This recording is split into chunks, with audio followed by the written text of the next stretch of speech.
Bivouac can't get out at the moment. Loving Gabby looking for a run. Vital Silver running on with the Bostonian, and a heat hit the front. Vital Silver's running on. Loving Gabby's getting through. And a heat in front. Vital Silver and Loving Gabby. Loving Gabby's hit the front. The filly's going to win it. Loving Gabby has beaten Vital Silver. And a heat third from Rock Magic, Bivouac and the Bostonian. Oh, it's good to get good. Oh, it's always good to get a Group 1, but to get one with Dave, he's a big part of the team, and he works hard, and it's bloody great.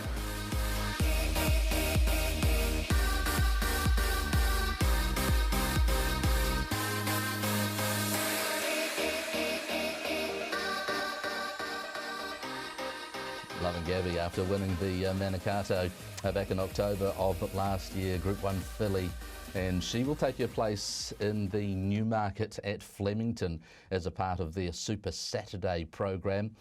David Eustace, one part of the Kieran Ma training partnership, joins us on the Punters Lounge Live. Very good morning to you, David. Fond memories there, just back in October with Loving Gabby. Morning, guys. Yeah, obviously it was a great night for everyone.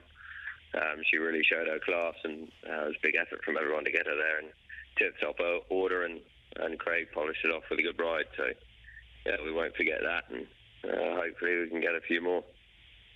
We'll talk a little bit about Loving Gabby shortly, but we're going to switch focus to the Barfoot and Thompson Auckland Cup, where you and Kieran have a Zero lining up as a $5.50 second favourite. Jason Waddell will ride for OTI Racing in the large group of other people that race a Zero. As the son of my boy Charlie, was the winner at the Sandown Cup. What can you tell us of his preparation since then? Yeah, it's been the target for a long time, really since Sandown was, this weekend.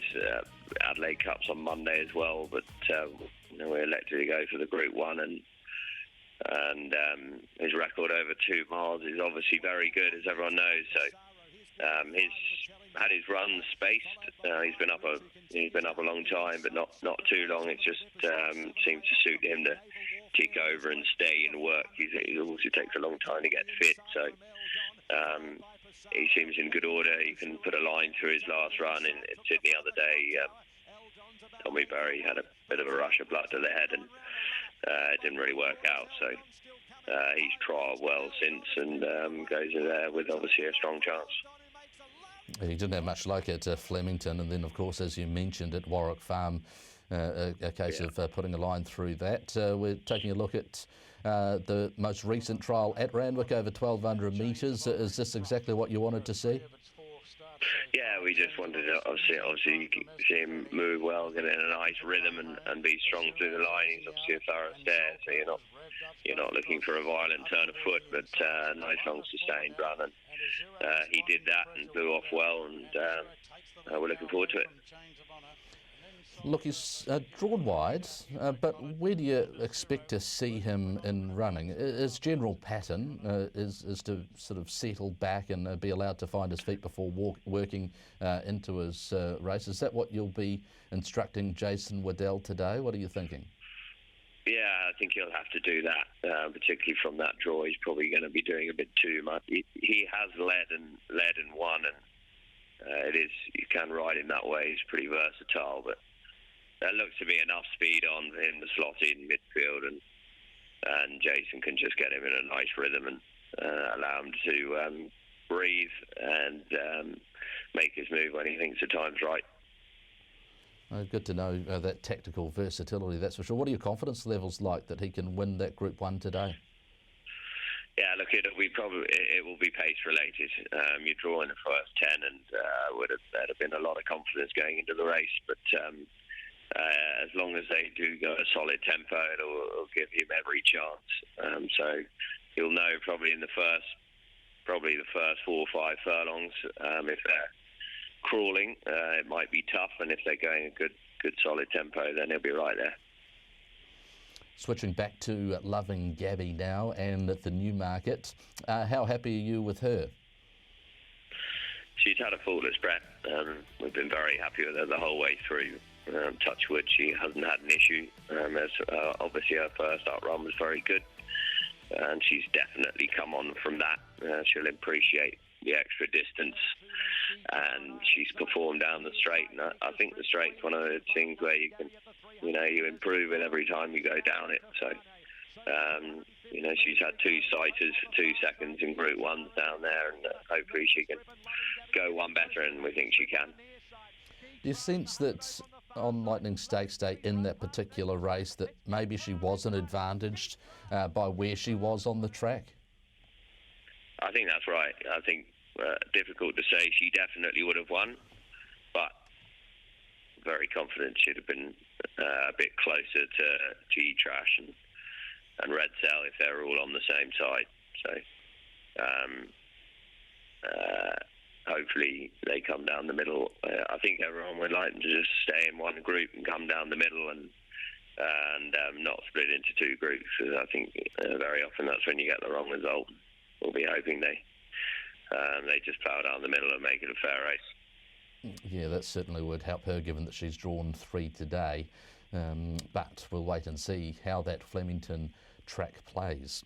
Okay, the Australian Cup features Avilius is a $3.30 favourite 50, Stars at 6, Regal Power $6.50, Kingswell Dream 7, Mirage Dancer $9.50.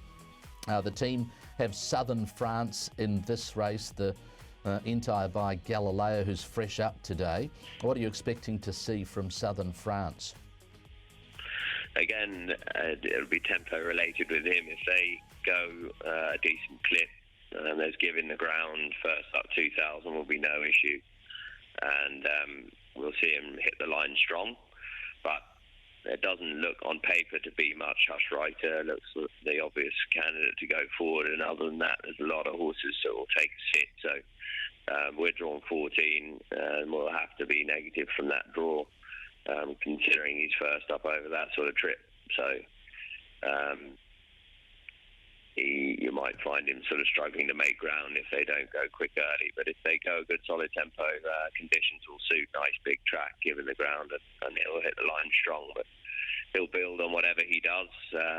His targets are up in Sydney, the Tancred, and possibly either the QE2 or the Sydney Cup. So, hopefully he can build on a nice performance today.